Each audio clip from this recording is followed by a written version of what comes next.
everyone, Ian here. On behalf of Jason and me, and the entire Flight Radar 24 crew, I want to thank you all for listening to the podcast this year and every year. In 2022, we covered the recovery of air travel, Russia's invasion of Ukraine and its sprawling effects on commercial aviation, the long summer of suck as airlines and airports couldn't handle the crush of returning passengers, the future of aviation as Airbus, Boeing, and others look for a path forward to the next generation of aircraft. And we talked with many exciting and interesting people hard at work in the industry. From journalists covering the business of aviation to those hidden behind the scenes making sure airlines run smoothly. To close out the year, we've chosen a few conversations to share again as we get ready for what's to come in 2023. First, we have a pair of conversations from my visit to Bordeaux, France to fly in the Air Zero G A310 in simulated microgravity. I spoke with Jean-Francois Clairvoy, the former astronaut and chairman of Novespace, about microgravity research and how they almost ended up using an A380 as their laboratory. And then we hear from Bertrand Rameau, who's a pilot on the Air Zero G A310, about what it's like to actually fly a Zero G parabola. I spoke with Novespace chairman and former astronaut Jean-Francois Clairvoy about the mechanics of parabolic flights, and he had a lot to say about that. But in the course of our conversation, I also learned that we came quite close to seeing a much different aircraft operating these flights. We're sitting in Bordeaux. The A310's behind you. There happens to be a Beluga sitting next to the A310. I know it's not here for that, but have you ever given any thought to what the perfect aircraft for Zero G would be? Like if you were starting this all over again and you had your choice of any aircraft. In fact, since we didn't get for a long time the answer from the German Air Force about the A310 Konrad Adenauer, which transported Angela Merkel, this one. Right. We were pessimistic. And Airbus proposed to us to pay for the studies and the test flight to verify that the Airbus 380 could do it. And it was successful. Really? And we were supposed to announce at the Paris Air Show 2013 the partnership between Novespace and Airbus to continue zero-G flight for ESA, DLR, French Space Agency, with their own Airbus 380, the number 2 or the number 3. Because they said, we have a program that justify that we have a need for this aircraft, but that's not big enough to justify to maintain it in flight conditions. Right. It was to arrange the top floor into a very luxurious apartment for Emiratis and but we need to find another use to pay for the maintenance, to contribute to the maintenance.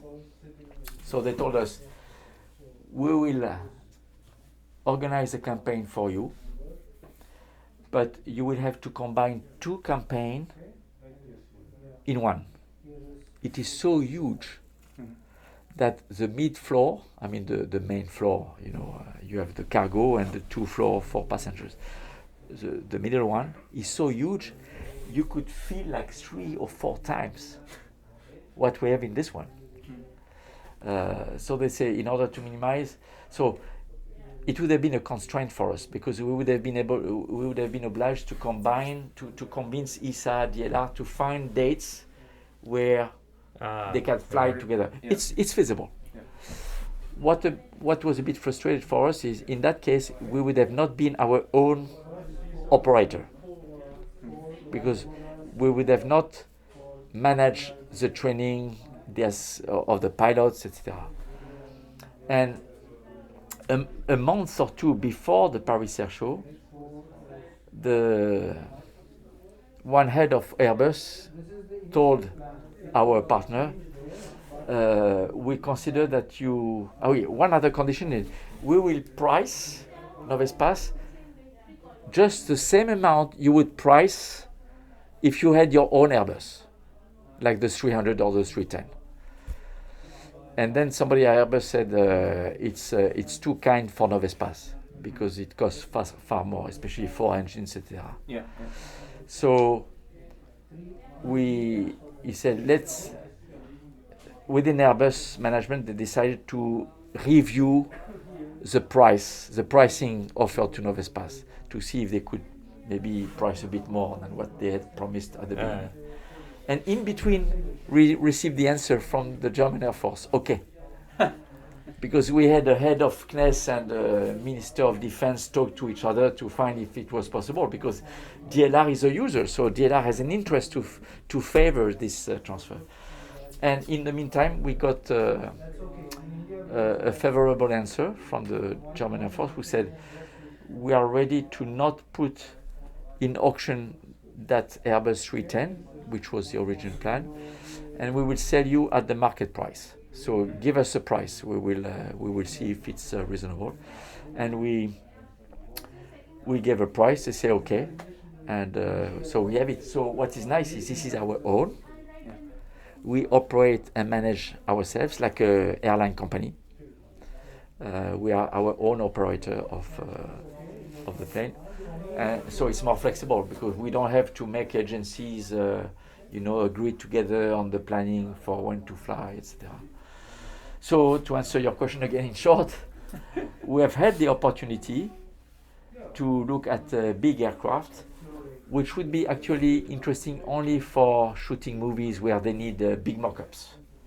But when you fly people in Zero G, it's dangerous to have a huge volume, because the Ilyushin 76, which has a smaller floor surface than this one, has a high ceiling, more than 4 meters high. You need to assign one safety attendant per passenger, ready to grab the foot.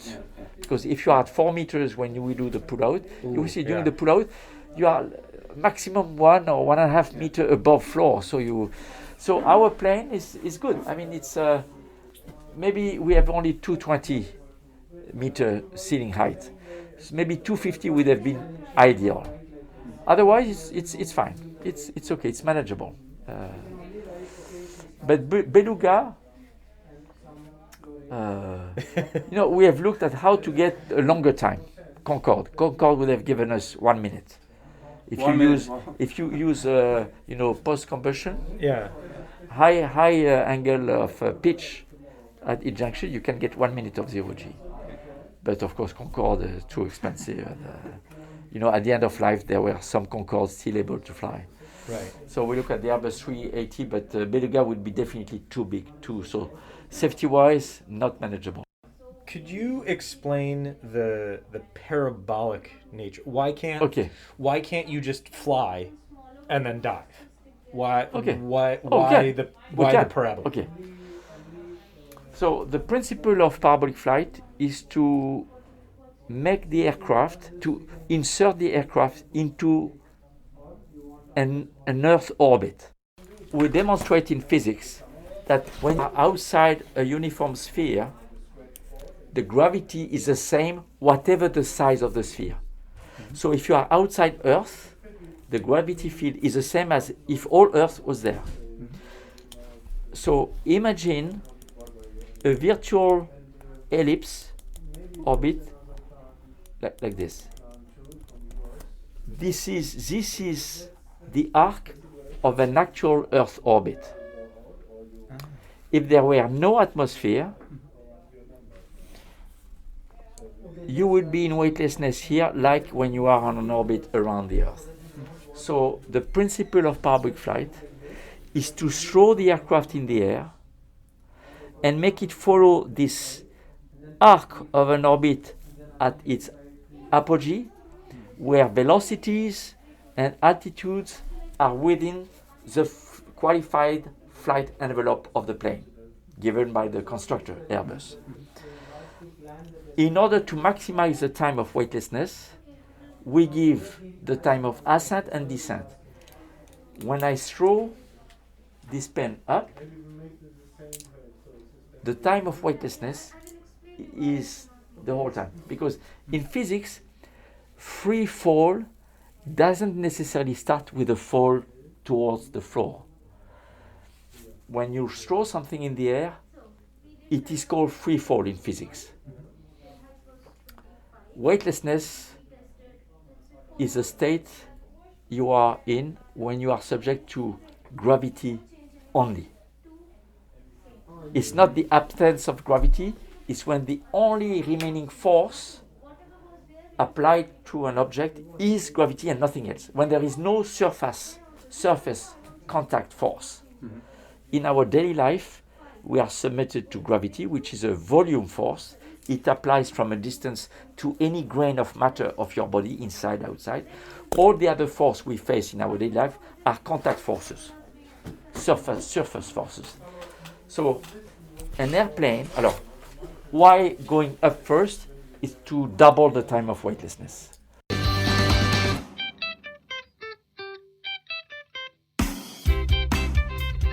I also spoke with Bertrand Rameau, one of Novespace's 8 pilots. We talked about what it takes to become a zero-G pilot and what it's actually like to fly all of those parabolas. Thank you so much for joining us. Really pleasure to sit and talk with you. And I'd start with a little housekeeping. Tell us your name and what you do here at Novespace. Yep, I'm Bertrand Rameau. I'm one of the zero-G pilots here at Novespace since 7 years. We operate this Airbus A310, totally dedicated to this very special mission. And how did you become a zero-G pilot for Novespace? This is a very, I mean, there aren't many of you. So how did you get here? We are 7 right now, no, 8, exactly 8. We introduced a brand new one this summer. Basically, I joined the team when Novespace purchased this A310 after the 300 B2, B4. And at this time, Novespace has decided to operate this aircraft by itself. Before that, it was operated by the French test center from the Air Force. And so when Novespace has decided to operate this aircraft by itself, they call us some specialists of the 310. So I flew the 310 for more than 10 years in the French Air Force. I was instructor, examiner, etc. So that's why I was called at the very, very beginning of this story. Basically, the 8 pilot, we are half pilot, are test pilot from the industry, Airbus, HER, and the French test center. And the other part, we are standard civilian airline pilot with a background of with a different background, usually military background. So we know a little bit more than usual how to make some aerobatics or something like that. So we have a past in the military and then an experience in airline or airline operation at least. And this mix creates the condition for Novespace to operate safely this aircraft with the both competencies, totally different competencies. On one part, the flight test competencies, and on another part, how to operate an aircraft in a regulated environment. So how do you train? You mentioned that there are distinct differences between being a regular commercial pilot on the A310 or any other aircraft and this. What's that training like? The training is very, very specific for this operation. So we begin on the simulator, just to learn not to fly the parabola, but to learn the music, how we operate. Because as probably you noticed this morning, we divide the axes and we operate this aircraft in a very specific manner. So we need to have the specific music tempo of the parabola. So we learn this tempo in the simulator. And in addition, we learn as well the emergency situation, so the recovery of what can happen during this parabola. So we are trained on the simulator about this special situation.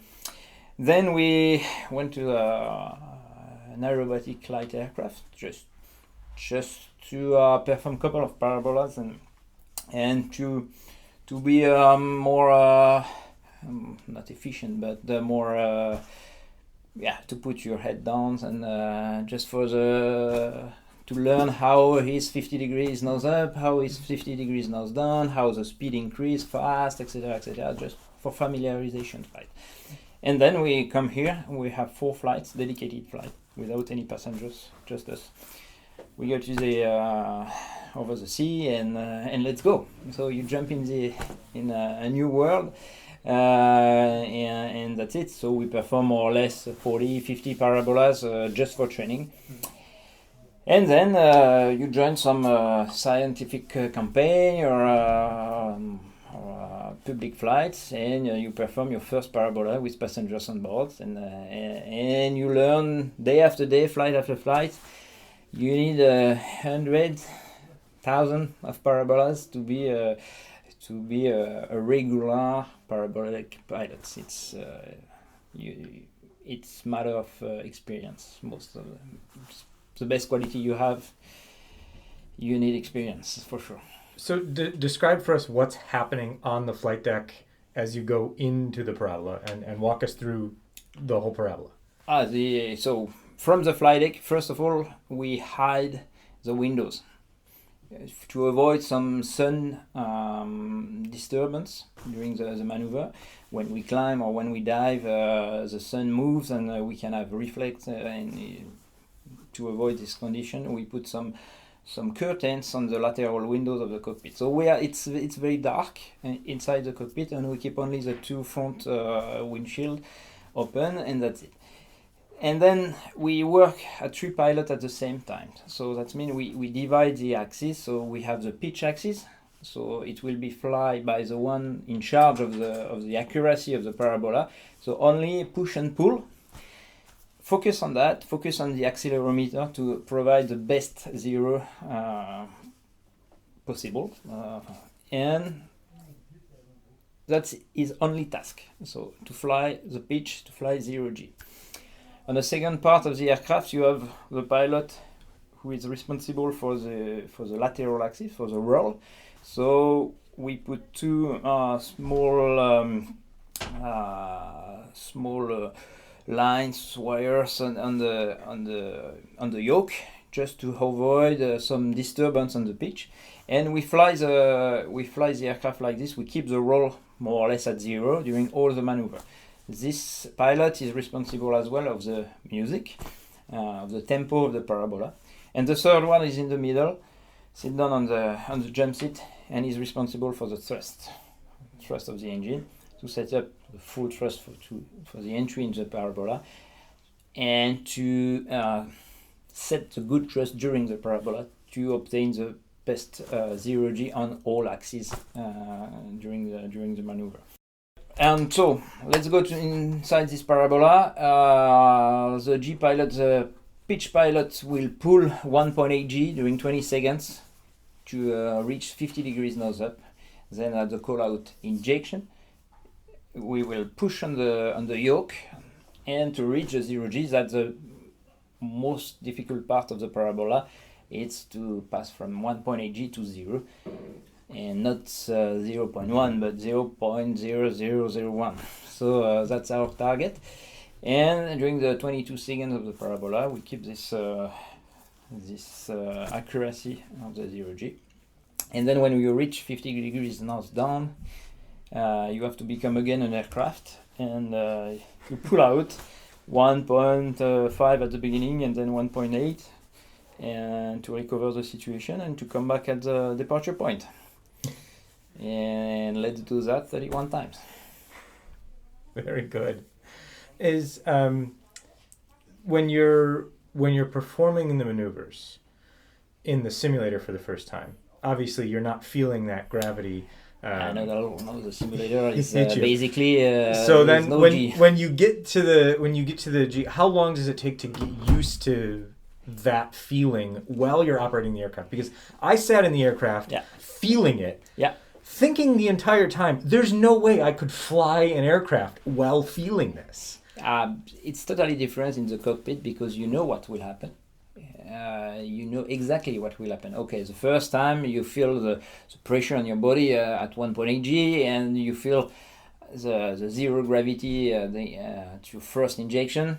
But really, when you are in control, when you are at control of the aircraft, you cannot feel it. You don't feel anything because you are so focused on your task.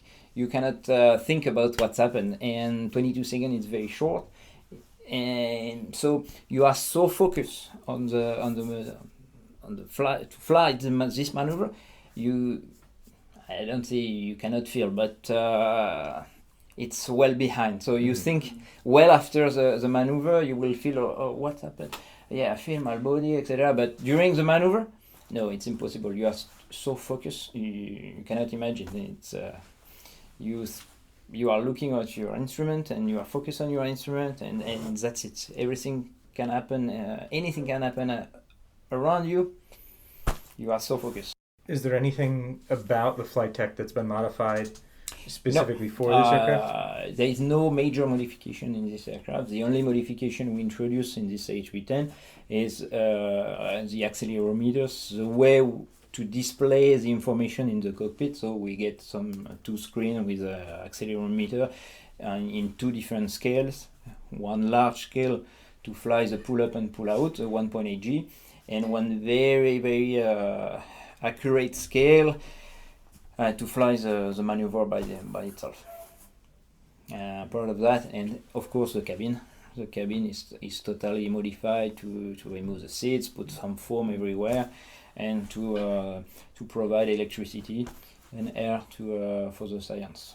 Does it fly any differently than an A310 that hasn't? I don't know. It's a very standard 310. When we fly, when we ferry this aircraft from Bordeaux to somewhere else, it's a very standard A310, brand new A310.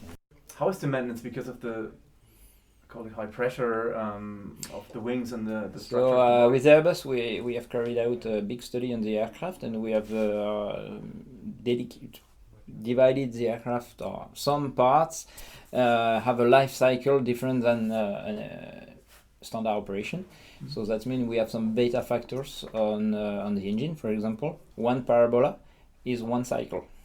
So that means it's equal to one landing, one takeoff. Okay. Every parabola, so that means this morning 31 parabola plus one takeoff, one landing means 32 cycles on the engine. Wow. So that means 32 flights. Okay. So it's a lot. And for other parts, we have some beta factor of one parabola, 5 cycles. So we shorten the life cycle of some parts, very dedicated parts with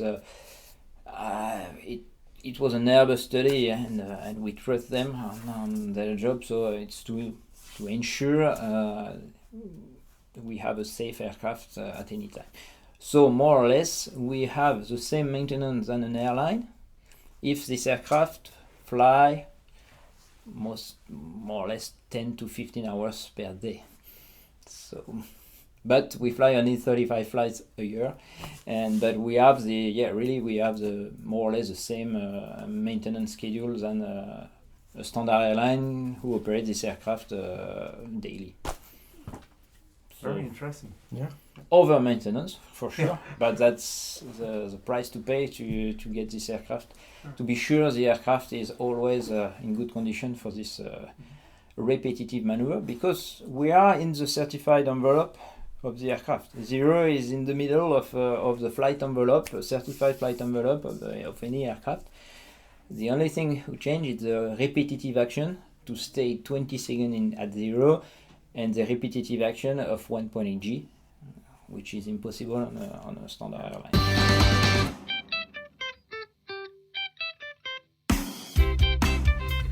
Up next, we revisit our conversation with Michael Carrolls, a dispatcher for a legacy U.S. airline, to discuss what it's like to be a dispatcher and how the work of a dispatcher differs in the U.S. compared to other countries.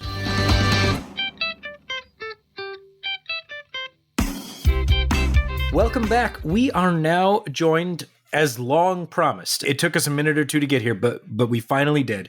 Michael Carrolls is a dispatcher for a major U.S. legacy carrier. I'm sure that it will take a very, very long time for folks to really dig in and figure out which airline after the conversation. But I have faith in them that somebody will figure it out.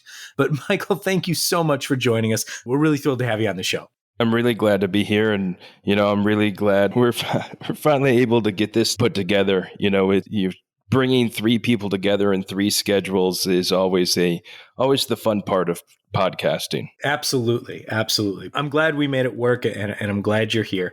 Over the past couple of weeks, we've asked people, both listening to the podcast and in our weekly newsletter, we sent out a call for questions. And we got a few good questions, but we also got some questions from folks who asked questions that Jason and I would never ask of a dispatcher because those aren't questions for a dispatcher. And then that got me thinking, well, these folks could stand to get a bit from an aircraft dispatcher on what an aircraft dispatcher does. So let's start there with, what is your job? What's my job? So an aircraft dispatcher is a certificated airman under the FAA. The basic role of the dispatcher is to plan all of the flights for their air carrier that they get assigned to during the day and during their shift. And they plan the flight. They tell the crew what the origin is, what the destination is. So this is flight 123 from Chicago to Denver. And from Chicago to Denver, they then look at the weather. What's the weather going to be like in Denver? Is an alternate going to be required for that? If yes, then what alternate is it going to be, and how much fuel is it going to take to get there? The dispatcher works on the route of flight. You got your origin, you got your destination, but how are you going to get there? That's the dispatcher picks the route of flight with the mindset of economics, the mindset of turbulence avoidance and other weather avoidance. The goal of any company is to move our flights in the most economical way, but there are situations like turbulence and thunderstorms or any other weather phenomena that's in our way that we have to then, fly around and avoid that. Dispatchers have to have a versed knowledge in the aircraft systems. The aircraft can be, quote, dispatched with things broken on it under a maintenance carryover under the minimum equipment list. So we have to make sure the airplane that we're using is legal for that route of flight we're going to be putting on for that flight. And then it doesn't end there. So finally, when you get done all of that, you read your NOTAMs, you read your weather, you got a route of flight, you have the correct payload for passengers and cargo on board, and you have a good fuel number, you hit the release button. But that doesn't end there for a dispatcher. For the dispatcher, we sit there and we watch the flight from origin to destination, and then we're required to update the flight crew of any changes to the plan that they signed for at the gate with their release. Changes in weather, changes in turbulence, any pilot reports that we get along the way that might be effective to their flight, we give them a heads up about it. On Sundays, it's usually, hey, what's the score of the football game in fall? But, it's constant communication with the flight crew. If something happens on that flight, i.e. if you have a customer medical, a customer issue, or a mechanical issue, the pilots are going to reach out to the dispatcher first on the ground, and then we are going to help troubleshoot any of the issues along the way. So that's the basic gist of the aircraft dispatcher as it is. Man, that is quite a lot of responsibility. And so for a larger airline like you work at, which again, we won't mention specifically, but people will figure out probably, how many flights on a shift would you be assigned? And if it's 1, 2, 10, 15, how many dispatchers are there, and how do you divvy up the workload? Is it like you'll take the Northeast, you'll take the Southwest, and I'll take Canada or something like that? So my airline, I think we're about 2,800 to 3,600 flights a day, somewhere in there, based on the day and the season. A dispatcher is limited by the regulations to a 10-hour shift. At our shop, we work either 9 hours or 10 hours on the dispatch desk. Domestically, on the domestic side of the world, they'll be working anywhere between 35 to, I'd go about 45 flights in the 10-hour shift. And over on the international side, the high side is going to be in about the 20 to 25, and that's going to be mainly the Latin America, Caribbean flights. Your transoceanic dispatchers are going to be in the anywhere between 5 and, maybe up to 10 flights on a shift. Their workload is a lot less, mainly because it's farther, it's a longer route, but then you have, ETOPS and all of that stuff that you have to put in there. The workload for international flight plan is more than a domestic flight plan. So you also asked, okay, how do we divvy it up? At my airline, it's by region. You work a region of flights. So you could be working, transcons. You're working JFK, San Francisco, JFK, LA, throw some San Diego, some Vegas in there, but you got Kennedy to, Vegas, San Diego, LA, and that would be your world. Your world is the entire country.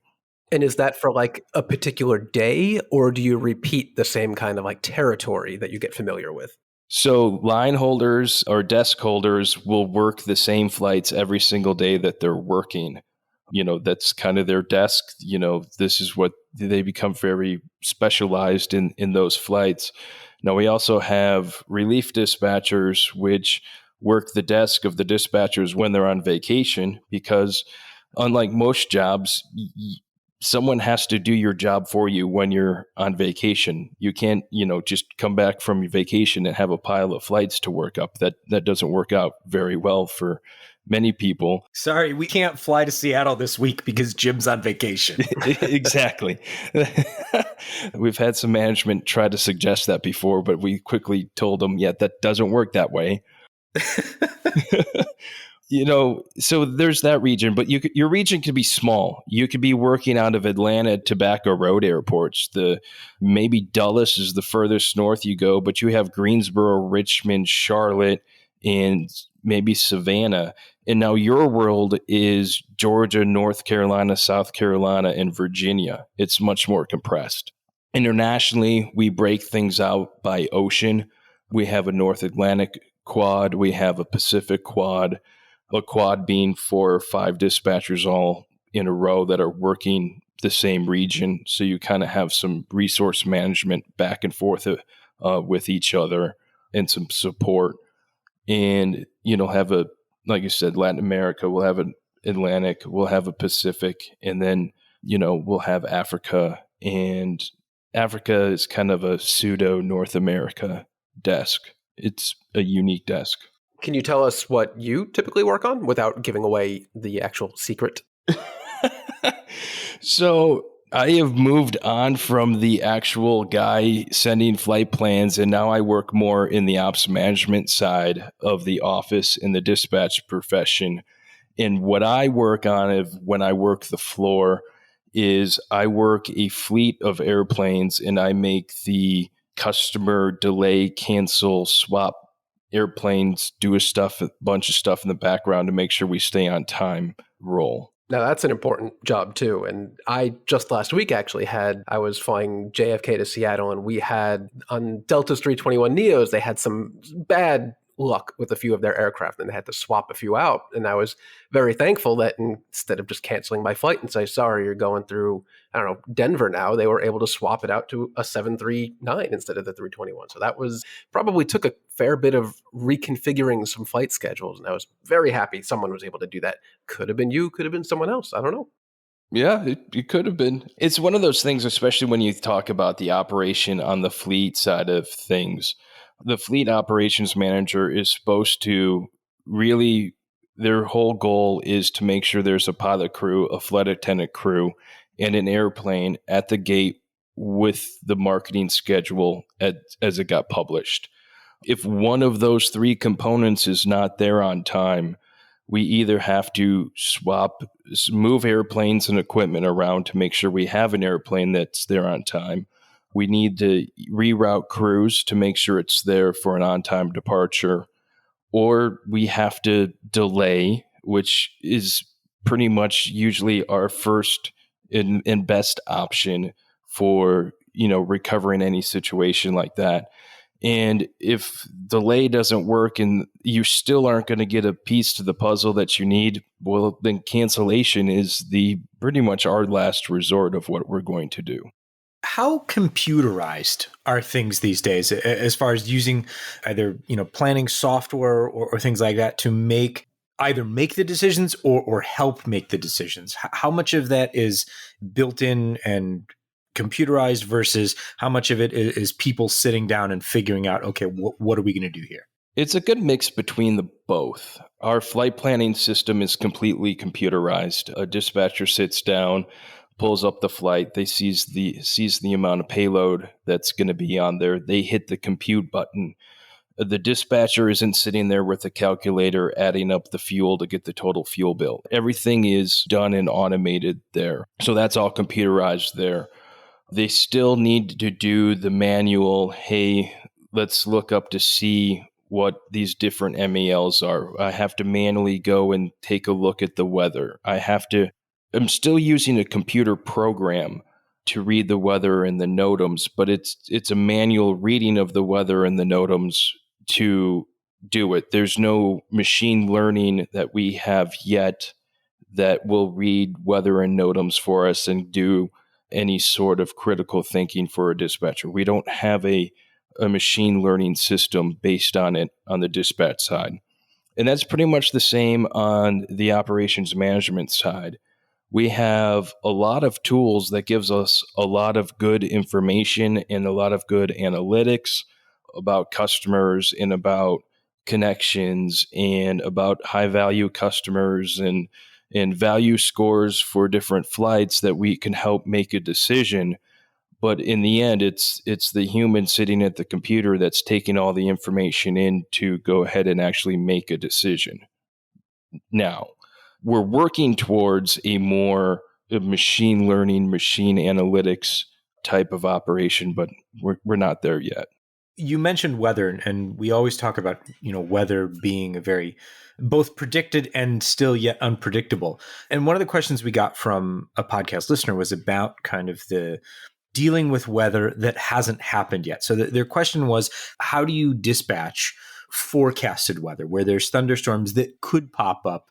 And say you're dispatching a transcon flight from San Francisco to New York, and halfway through the flight, you're expected to see thunderstorms, but they haven't materialized yet. So you don't know exactly which way you're going to need to go. How do you deal with that? So there's a couple of ways we can do it. So with your specific example, line of thunderstorms that are going to pop up, we have a bunch of tools that we can use that know that the thunderstorms will pop up, and given their timing that they are going to pop up. We have our own in-house meteorology department that writes our own forecasts and does a lot of our weather charts for us. And then they issue forecast areas of, in this case, thunderstorms of convection. And they give a time that it is going to be, hey, we expect it to pop up at this time. There's also some tools that the dispatcher use from MIT's Lincoln Labs. That's some really, really good, high quality forecasting on there that is used pretty much throughout the industry, both at the airlines and at the FAA level, to see what kind of forecasted impact there is going to be from that weather. And that, then you just use other forecasts, written forecasts, and that along the way for you get a good general understanding of where the weather is going to be popping up. It's definitely a little bit more sophisticated than what they show on the Weather Channel. But now you see the future high-res radar guesses from the Weather Channel of how's this weather going to move through, or here's how it's going to build. And you even see it on your local news. A lot of it's the same. We see where the weather is going to be, and then we just have to manipulate our route to either avoid that area or, throw on some extra fuel to make sure that we can avoid that area. But I would say that most of the time, if we know a line of thunderstorms is going to pop up, and by the time we're going to be there, it's going to be there, we will route around it just like it was actually there. So thunderstorms is one of the most harder things for us to route around, especially summertime convection and all of that. there's no clear, true science of timing and all of that, or how much coverage is the line going to be? Is it going to be a broken line, or is it going to be a solid wall of thunder in that's going to be there? Are we going to be able to get through it or not? It's not quite that good of a science yet.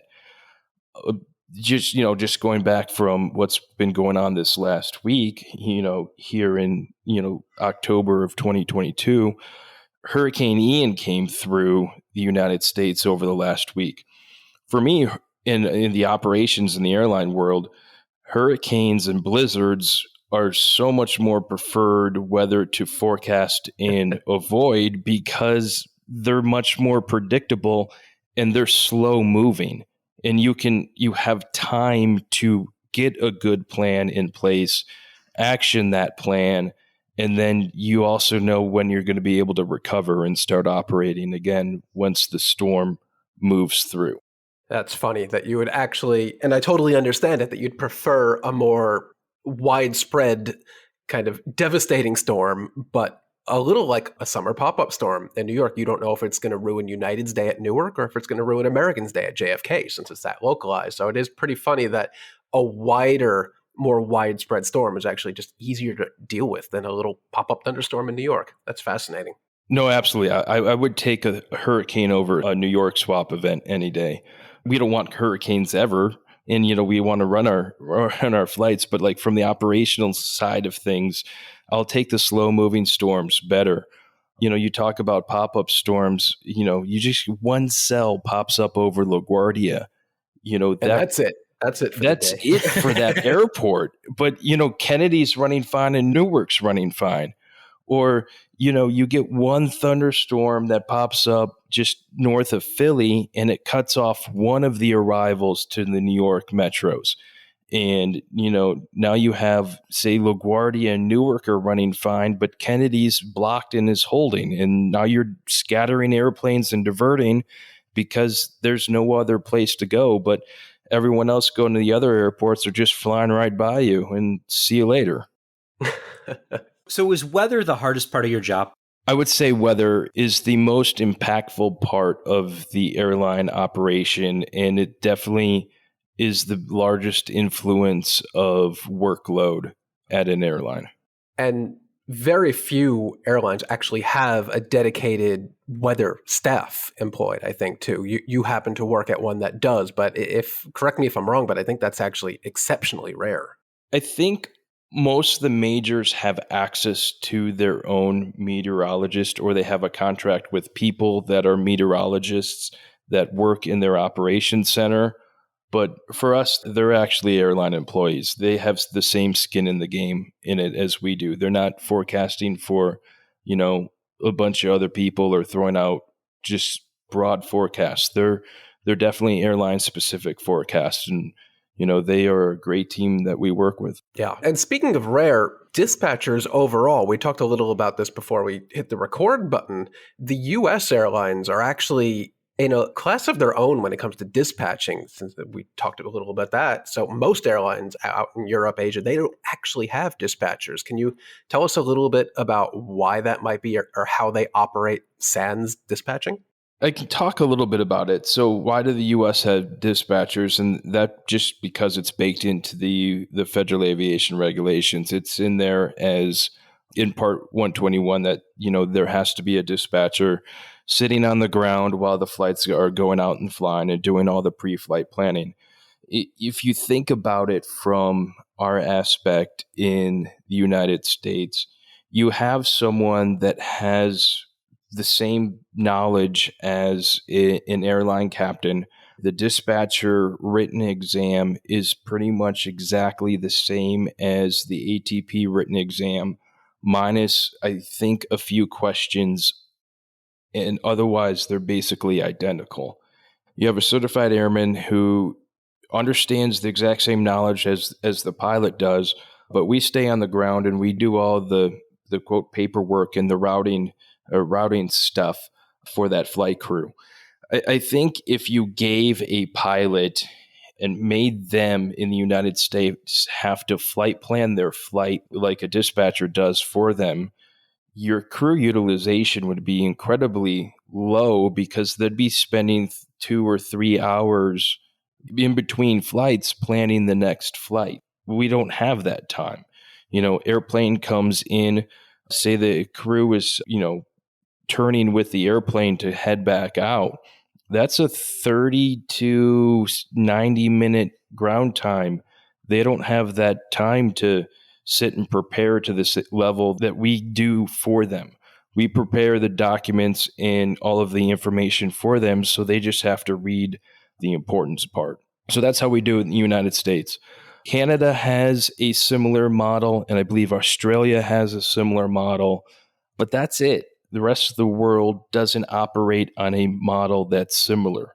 There's a new flight planning system out there that's mainly used in Europe that uses the machine analytics to read the weather NOTAMs, and it goes through and looks at, looks being in air quotes, looks at the weather and the convection and the thunderstorms in areas that are closed, and it auto flight plans for those carriers based on the payload. And it's a computer that's doing it, and they might have one person there for their whole operation that just manages the exceptions if something, if the computer can't handle it. I don't want to say one way is better than the other way, because there's no, yes, this is the best way, or no, this is the best way. Everyone seems to be doing it, and everyone gets it done in the way. So, it always goes through, and we always get our customers to where they want to go in a safe manner. It's just a different way of doing things. I mean, do you think that has anything to do with the fact that U.S. legacy carriers and a few other U.S. carriers are just operating a much greater volume of flights per day? I think it's definitely a much greater volume of flights per day. And I also think it's just the fact that when the aviation regulations were written, the aircraft dispatcher was had a combined role as also being more like the air traffic controller, because the number of airplanes in the sky were a lot lower, and you were actually taking position reports over the radio, and they were literally moving little pegs of airplanes across a big map on the table, and that's how they flight followed. And you'd be able to see other airlines and all of that. The whole dispatching thing came around, same thing with the air traffic control thing, when two airliners came together over the Grand Canyon. And that's where this whole thing started. Basically, everything that has ever come out of the airline industry, especially in the United States, came about because something terrible happened, and then they figured out, okay, let's figure out a way to make it safer. And I knew about the kind of the genesis of the modern air traffic control system, but I didn't realize that it had such a dispatcher focused portion as well. I have two questions for you, since I know we're running out of time. What's your favorite part about being a dispatcher, and what's your least favorite part? Is there anything you look forward to at the beginning of the day, and anything you really, really don't want to do but still have to do? I like the complexity of the job and how it changes day to day. You'll go in, and it changes season to season. I love working the operation and the operation floor in October, late September, October. This is great. This is great weather. They're easy days at work because, there's the convection isn't there. Things are cooler, big high pressure across most of the country, VFR weather everywhere. It's great. But then I also enjoy the New York swap events of trying to get airplanes into or out of New York, and then dealing with the diversions and trying to take the operation of the airline and trying to put it back together and piece some sort of semblance of an operation out of that and put it back together. So I like that challenge of it. There isn't anything that I like, oh, this is horrible. Why I don't like this about the job, but I have to do it anyway. Sometimes it's alarm clocks. Sometimes it's midnight shifts. Dispatchers are on call or in the office 24/7, 365. We always have dispatchers there. We always have an airplane in the air. It doesn't matter if it's Thanksgiving, if it's Christmas, if it's New Year's. It doesn't matter. someone's there at work because we have airplanes flying. So I guess that would be the negative, and the takeaway. Bad part is, having to hurry up and, have Thanksgiving dinner on Saturday because you worked Wednesday, Thursday, Friday, and you didn't have a Thanksgiving like everyone else did. You just shifted the holiday a little bit. And then, the occasional midnight shift. When you're junior, you're straight midnights, and that's 4 or 5 days of midnights in a row, and it's not exactly fun. We've had Andrew Poor on the show before, and before he became a dispatcher. The last time we talked to him, he had just completed his course. And one of the things that he's talked about, especially working for a cargo airline, is working so many nights and continuing to do so. But he's just getting started in his career. I will ask one final question that comes from our listener, James, and he is excited and enthusiastic to become a dispatcher and was wondering if you had any advice on how to prepare and move towards becoming an airline dispatcher. So some of the basic requirements for being a dispatcher is, one is you have to be over the age of 23 to get your dispatch certificate and start working as a dispatcher. That doesn't mean you can't go to school and become a dispatcher before you're 23. I definitely fit in that camp. I had all of my written and my practical tests done when I was 21, and I just had to wait till I turned 23 to get my certificate. Being a dispatcher and finding a dispatch job, there are a list of schools, and I can get you the list from the FAA for your guys' show notes. Perfect. Of where you can go through and get your dispatch training at. It's like any other airman certificate from the FAA. There's a minimum number of hours. There's a minimum number of classroom hours and subject hours that you have to go through. Unlike the pilot ratings, you don't have to go out and demonstrate how that you can practically do things in the air or in real life. But when you do have your quote check ride with the FAA, you will do a manual flight release with a good old E6B or a whiz wheel and a plotting chart, and that'll be the last time you actually have to use a manual computer to do a flight plan, but we go through and do it that way. Job characteristics to be a dispatcher, I would definitely say you have to be someone that handles stress and pressure relatively easily and be able to multitask and keep track of things, especially I'll give a scenario. You have a line of weather or some sort of event that is impacting one of your hub airports, and now you have 5 airplanes in that arrival bank coming into that hub, and now all 5 of them are in holding. All 5 of those crews are sending you ACARS messages at once, and you are trying to develop a plan, and you're trying to communicate to each of these flights pertinent information for them, which they need to know. And now you're developing a backup plan of, hey, if we can't get into Atlanta, well, let's send this one to Birmingham. This one can go to Knoxville. This one can go up to Chattanooga. This one can maybe go to Huntsville, because we can't send all the diversions to one airport. One, our friends in airport customer service at the airport don't like it when 25 extra airplanes show up at their airport and they have to work them all. It's really poor customer service because someone's going to be on the airplane for a really long time. So in a diversion event, we try to spread out the pain and put maybe 3 or 4 in a city at a time. So it's better on the customers on the airplane. It's better for our employees at the airport that we can get those airplanes turned rather quickly. So it's all of that multitasking that you have there, that you have to kind of keep everything in order in your head so you can make sure it's logical and keep things in order there. And then finally, you have to be willing to work shifts. You have to be willing to work holidays. You have to work weekends, midnights, and all of that. The best part of the job is, we don't work a ton. We're not working 40 hours a week. We're working maybe 30-ish. It's 4 on, 4 off is the rotation for the 10-hour shift at my airline. So that's 4 days on, 4 days off. You take 4 days of vacation, and now you have 12 days off in a row. So it's really good for that. And finally, the best perk of the job is a dispatcher gets jump seat privileges with their airline and other airlines, because the regulations say that we have to sit and watch our flight crews fly an airplane for 5 hours on a route that we would normally dispatch.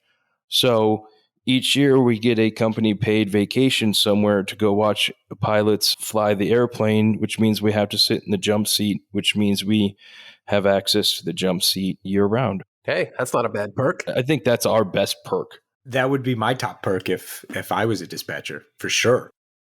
We have thoroughly enjoyed talking to you. I mean, I'm sure we keep going forever and ever and ever, and we'll have to have you back definitely to chat more.